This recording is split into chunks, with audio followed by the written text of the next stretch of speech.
앞뒤로 인사합니다. 찬양 속에 함께 하기를 원합니다. 주님과 함께하고 주님과 동행하는 우리가 되기를 주 예수의 이름으로 축복해 드립니다.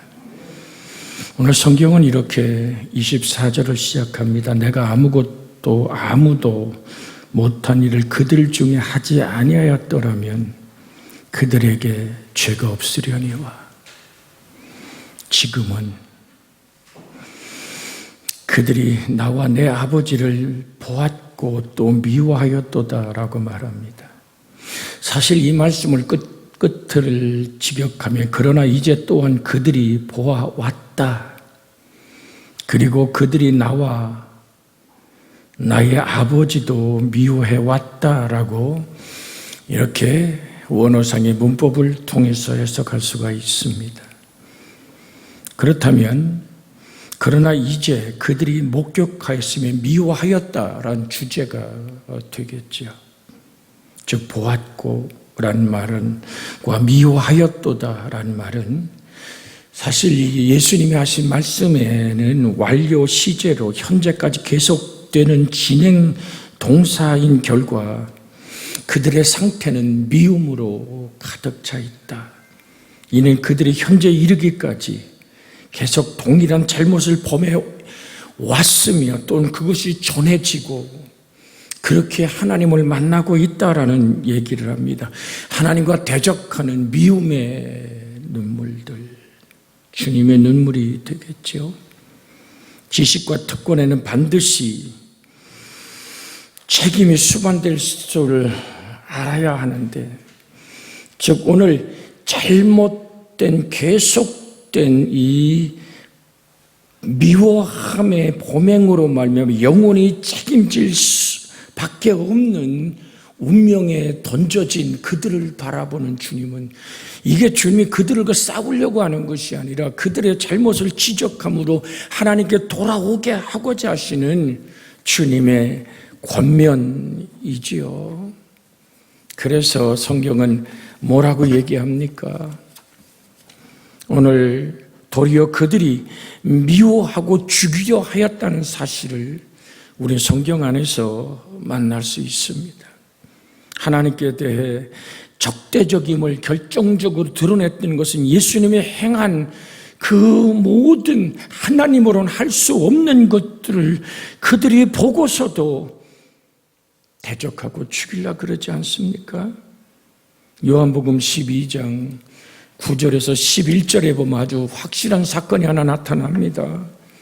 유대인의 큰 무리가 예수께서 여기 계신 줄을 알고 오니 이는 예수만 보기 위함이 아니요 죽은 자 가운데서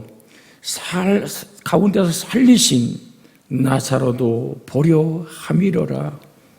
대제사장들이 나사로까지 죽이려고 모의하니 나사로 때문에 많은 유대인이 가서 예수를 믿음이로라. 여러분, 이 요한복음 11장에 나오는 나사로가 죽음에서 일어난 사건은 잠시 기절했다 깬 게 아니잖아요. 돌문을 열으라고 말할 때 마르다와 마리아가 뭐라고 답합니까? 무덤에 들어가서 이미 나흘됐습니다. 이미 썩을 대로 썩었고 죽음의 냄새가 고약하게 진동할 겁니다. 어쩌려고 이 돌문을 열라고 그러세요? 그때 주님은 분명히 선포하셨죠. 나는 부활이고 나는 생명인데 돌문을 열어. 그런데 마르다와 마리아나 거기에 모인 모든 무리들이 다 팔짱을 끼고 갸우뚱하게 보는 거예요. 도대체 뭐 하려고? 아니 지금 뭐 하려고? 세상에 이상한 조문하는 법도 다 있다라고 생각했겠지요. 왜 저 예수는 울고 있을까? 그때 주님은 답합니다. 내가 믿으면 하나님의 영광을 보리라. 뭘 보리라? 하나님의 영광, 내가 믿고 이제까지 아브라함과 이삭과 야곱의 하나님이라고 믿었던 너의 이스라엘의 하나님의 영광을 볼 것이다. 그때 돌문을 열지요. 이게 돌문이 뭐예요? 무덤을 여는 거예요. 무덤을. 우린 땅에 묻지만 그들은 동굴에 둬서 그 사체가 다 썩어서 뼈만 남을 때, 거기 이름표를 해놨겠죠. 뼈만 남은 누군지 모르니까 그 뼈를 추려서 다시 장례식을 치러요. 뭐 저만 가본 건 아닙니다만은 이스라엘을 가봤던 여기 우리 오늘 교우들도 있습니다만은 반드시 거기를 걸칩니다. 그러니까 겟세마네 언덕을 가기 전에 그 뼈만 추린 공동묘지가 따로 있어요. 여러분, 그 죽은 나사로의 썩은 내가 얼마나, 그 나사로만 둔 무덤은 아니잖아요. 다른 사체들도 썩어서 냄새나는 그 죽음의 냄새가 구역질이 나고 역겨움이 나올 때 주님 기도하시고 나사로여 나오너라고 소리 지를 때 배로 동인체로 걸어 나오잖아요. 이건 누가 할 수 있는 겁니까? 의사가요? 천만에요. 눈이 허물어졌고 온 장기가 다 이제는 녹아서 그렇게 물과 피가 다 쏟아져 버린 그 죽음이 생명으로 바뀔 수 있는 것은 창조자 전능하신 하나님만이 알 수 있는 거예요. 그런데 그 나사로가 살아서 지금 뭐해요? 잔치하고 있다고요. 잔치하고 있다고요. 참, 이 요한복음 12장을 보면요, 관심이 딴 데 있는 오늘 유다도 볼 수 있지 않습니까? 옥합을 깨뜨려 주의 발에 붙고 주님의 부활의 승리를 향해 가는 십자가의 길을 예비하는 그 사건 앞에서 분내고 그 물질을 다 모아놔. 여러분, 육의 신앙이 아니라 깨어있는 말씀의 신앙이 여러분과 제 속에 살아나 역사되어지기를 주의 이름으로 축복해 드립니다.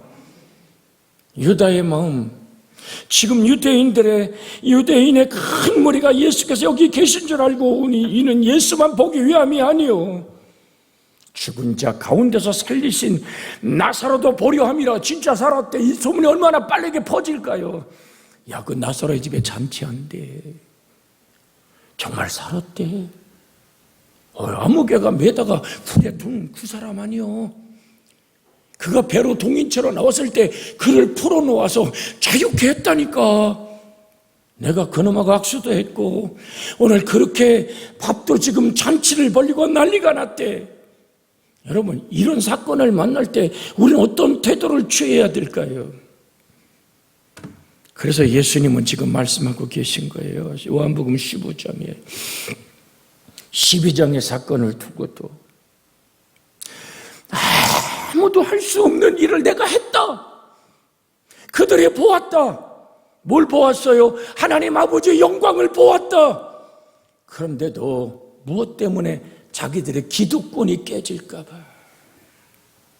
옳고 그름을 떠나서 집단 이기주의의 논리를 따라서 우리끼리 뭉쳐야 돼요. 저 예수를 믿으면 안 돼. 그가 정말 참 하나님임을 성경 그대로 알면서도 우리 무리가 아니면 안 되는, 지금 대한민국의 정치판하고 똑같지 않습니까?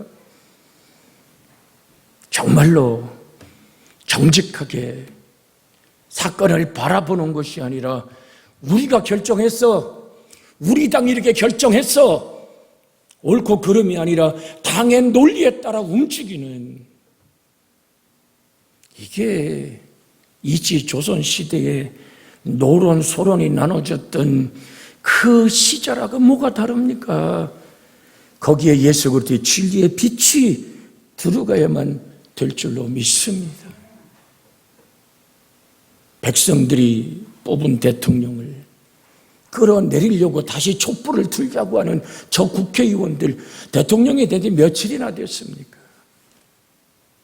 내 논리에 안 맞으면 너는 죽어야 된다는 이 오늘 사단의 논리가 이 성경 안에 그대로 적용된 것이 세상 속에 지금 흘러가고 있는 거거든요. 그들의 실상을 이와 같으므로 예수께서 행하시는 놀라운 일들을 보고서도 주님을 인정하거나 받아들이기는커녕 제거하려고, 아니요, 저놈도 죽여야 돼, 누구 나사로도 죄가 있으면 안 돼요. 왜? 예수가 하나님이란 증거가 그대로 나타나니까 그 증거마저 없애버리려는 100년도 못 사는 짧은 먼지와 티끌 같은 인생이 영원한 창조자에게 악을 떠는 그 모습, 반드시 심판대 앞에 섰을 때 그들은 할 말이 있을까요? 우리는 항상 기억하십시다. 그래서 마태복음 21장 33절에서 44절에 긴 내용에 이런 말이 있습니다. 또 한 비유를 들으라. 한 집의 주인이 포도원을 만들어 산울타리로 두르고 거기에 줍을 짜는 틀을 만들고 망대를 짓고 농부들에게 세를 주고 타국으로 갔더니 열매 거둘 때가 가까움에 그 열매를 받으려고 자기 종들을 농부들에게 보내니 농부들이 종을 잡아 하나는 심히 때리고 하나는 죽이고 하나는 돌로 쳤거늘 다시 다른 종들을 처음보다 더 많이 보내니 그들에게도 그렇게 하였는지라. 후에 자기 아들을 보내며 이르되 그들이 내 아들은 존대하리라 하였더니 농부들이 그 아들을 보고 서로 말하되, 뭐라고 얘기합니까? 이는 상속자니 자, 죽이고 그 유산을 차지하자 하고. 여러분, 그 종들을 보내고 아들을 보낸 그 강력한 주인의 힘을 눈에 안 보이는 거예요.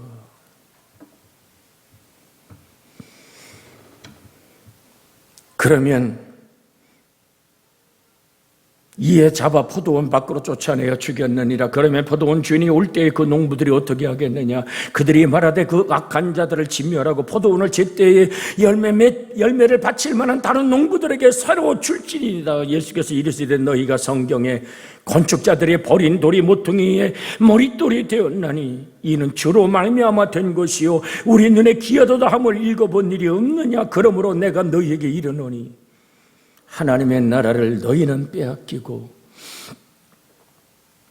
그 나라의 열매를 맺는 백성이 받으리라. 이 돌 위에 떨어지는 자는 깨어지겠고 이 돌이 사람 위에 떨어지면 그를 가루로 만들어 흩어져 버릴 거리라.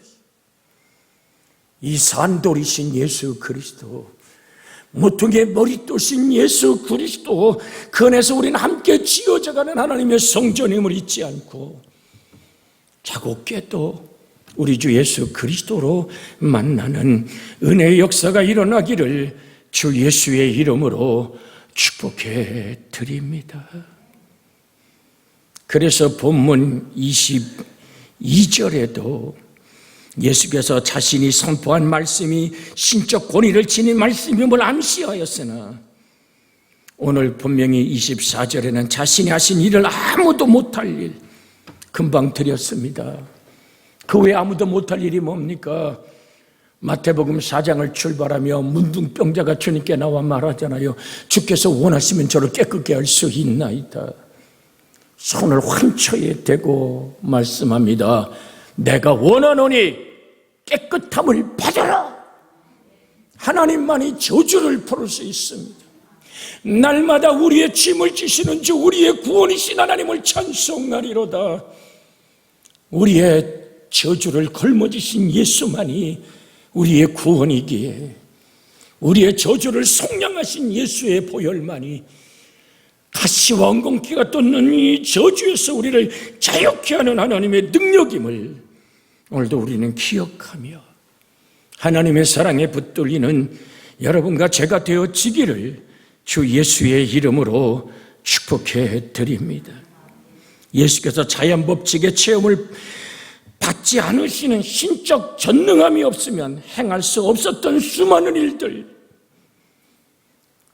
나인성에 홀로 사는 여인의 그 장례를 멈추게 했던, 언젠가 드렸잖아요. 이게 불경에도 똑같은 장면이 있어요. 젊은 청년의 장례를 치르는 그 앞에 부처가 섭니다. 여인이 울고 매달립니다. 너 동네 내려가서 말이야, 한 번도 장례를 치러보지 않은 집에 쌀을 내가 주니 이 오늘 그릇에 담아갖고 한 담기 담아갖고 와.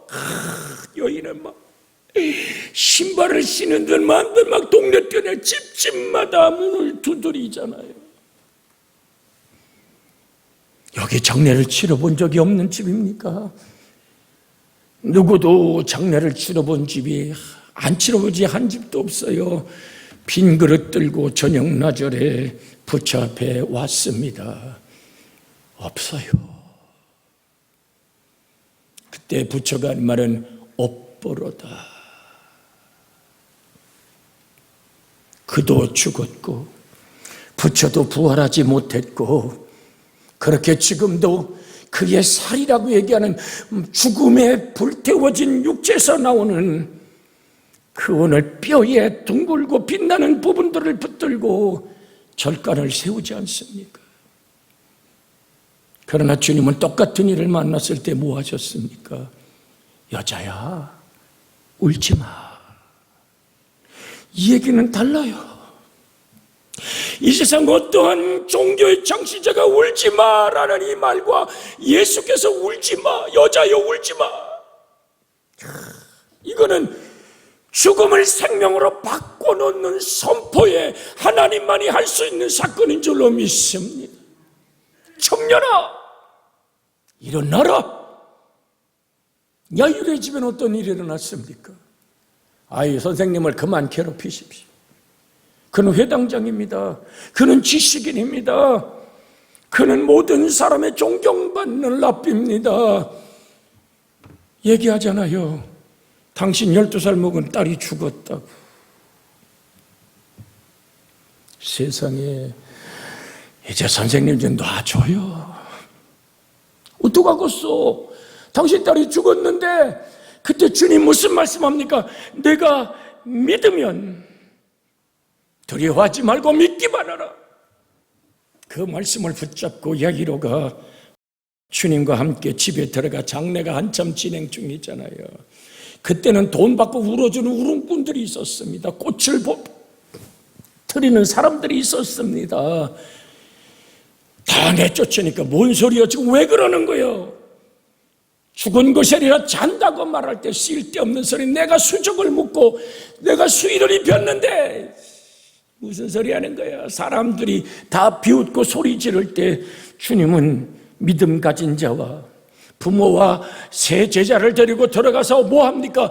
딸리다 꿈, 소녀여 일어나라. 창조자만이 할 수 있는 일입니다. 소녀여 일어나라. 그에게 먹을 걸 주고 다니게 하셨던, 여러분, 예수님의 사역 중에 죽은 자를 살려냈던 이 생명의 구주를 다시 무덤으로 몰고 가고 있습니다마는 주님은 무덤을 깨뜨리고 죽음 너머로 넘어갔던 영혼들을 다시 찾아오는 분은 창조자 하나님 한 분뿐입니다. 그래서 주님은 친히 말씀하잖아요. 나는 부활이고 생명이다. 항상 기억하십시오. 나사로가 잔다. 우리가 영원히 잠들어 부활에 산 소망의 노래를 부르는 그날 함께 저 천국의 영광 안에 있기를 주 예수의 이름으로 축복해 드립니다. 그래서 사도행전에 이렇게 말합니다. 사도행전 3장 13절 16절에 아브라함과 이삭과 야곱의 하나님 곧 우리의 조상의 하나님이 그 종 예수를 영원롭게 하셨느니라. 너희가 그를 넘겨주고 빌라도가 놓아주기로 결단한 것을 너희가 그 앞에서 거부하였으니 너희가 거룩하고 의로운 일을 거부하고 도리어 살인한 자를 놓아주기를 구하여 생명의 주를 죽였도다. 그러나 하나님이 죽은 자 가운데서 그를 다시 살리셨으니 우리가 이 일의 증인이라. 그 이름을 믿음으로 그 이름이 너희가 보고하는 이 사람을 성하게 하였나니 예수로 말미암아 난 믿음이 너희 모든 사람 앞에서 이와 같이 완전히 낫게 하였느니라. 저는 금과 은으로 일어선 것이 아니다. 내게 있는 것으로 내게 전하니고 나사렛 예수 이름으로 일어나 걸으라고 했던 베드로 속에 요한 속에 역사하던 성령 안에 예수가 저를 일으켜 세웠다. 언제 그 일이 일어나요? 기도하러 갈 때. 사랑하는 여러분, 그렇게 주님은 오늘도 살아계시고 역사하시는 좋으신 하나님이심을 믿습니다.